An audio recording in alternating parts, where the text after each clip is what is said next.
আসসালামু আলাইকুম। সুপ্রিয় এসএসসি শিক্ষার্থীরা, তোমাদের উদ্দেশ্যে আজকে আমি ছোট্ট গুরুত্বপূর্ণ কিছু কথা বলবো। সেটা হচ্ছে যে দেখো, তোমরা এসএসসি তে সবাই ভালো করতে চাও, কিন্তু কিভাবে করবে এটা বুঝতে পারো না। আমি তোমাদেরকে একটা ছোট্ট পরামর্শ দিচ্ছি যে তোমরা কিভাবে এসএসসি তে ভালো করবে। আশা করি আমার এই টিপসটা তোমাদের কাজে লাগবে।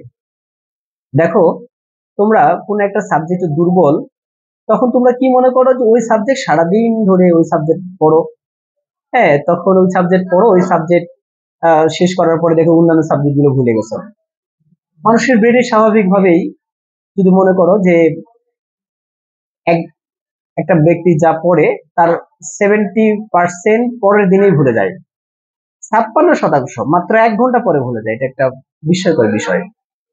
এবং এক সপ্তাহ বা 1 মাস পরে তার প্রায় সবটুকুই ভুলে যাওয়ার পথে থাকে।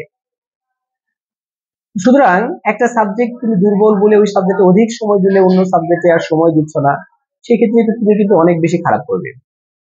তাই তোমরা কি করবে, প্রতিদিনই অল্প অল্প করে অন্যান্য সব সাবজেক্টই, যে সাবজেক্ট কম্পারেটিভলি একটু কঠিন ওইটাকে একটু বেশি সময় দিলে আর অন্য সাবজেক্ট গুলাকে একটু কম সময় দিলে।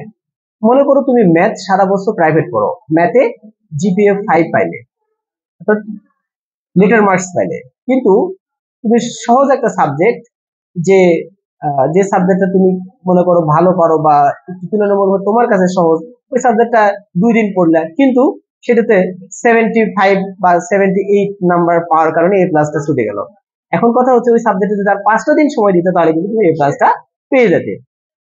তাহলে বিষয়টা হচ্ছে এরকম, যে তুমি সব সাবজেক্টকে সমানভাবে গুরুত্ব দিতে হবে।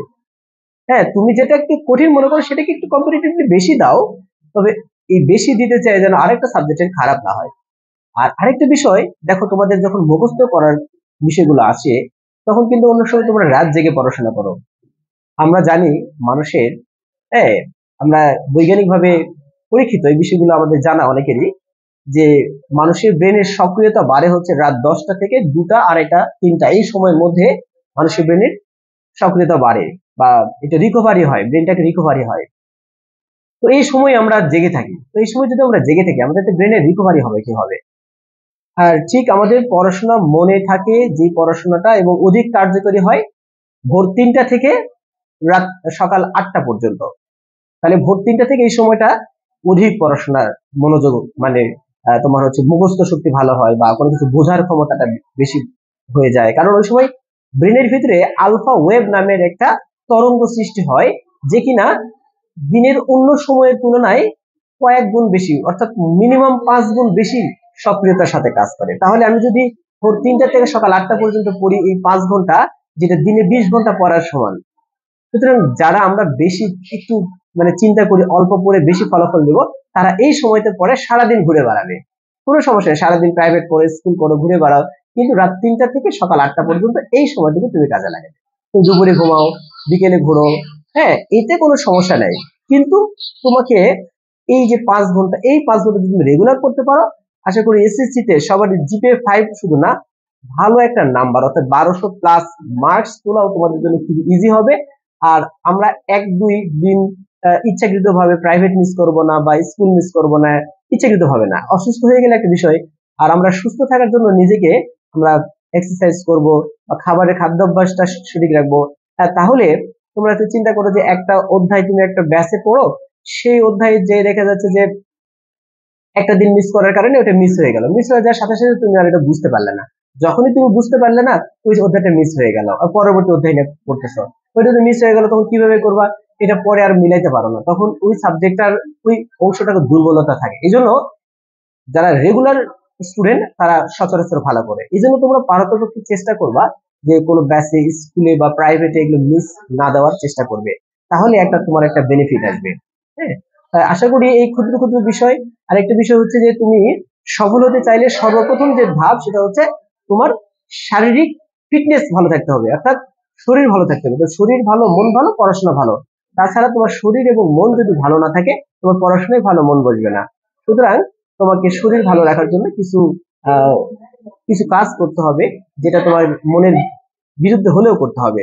তাড়াতাড়ি ঘুমানো, আর্লি ঘুম থেকে ওঠা, কিছু এক্সারসাইজ করা, হ্যাঁ, তৈলাক্ত ভাজা পোড়া এই খাবারগুলোকে অ্যাভয়েড করা। আমার বিশ্বাস তোমরা অবশ্যই অবশ্যই সফল হবে ইনশাআল্লাহ। আরো এরকম ক্ষুদ্র ক্ষুদ্র টিপস নিয়ে আমি তোমাদের সাথে থাকবো, এবং তোমরা আমাকে কমেন্ট করে জানাবা যে স্যার আমার এই বিষয়গুলোতে এই বিষয়টা কিভাবে ভালো করব। আমি প্রত্যেকটা বিষয়ের সমাধান দিব ইনশাআল্লাহ। তো আজ আর আহ, বলছি না, তোমাদের তোমাদের কমেন্টের অপেক্ষায় থাকলাম যে তোমরা কমেন্ট করবা যে আমি কোন বিষয় সম্পর্কে পরামর্শ চাচ্ছি।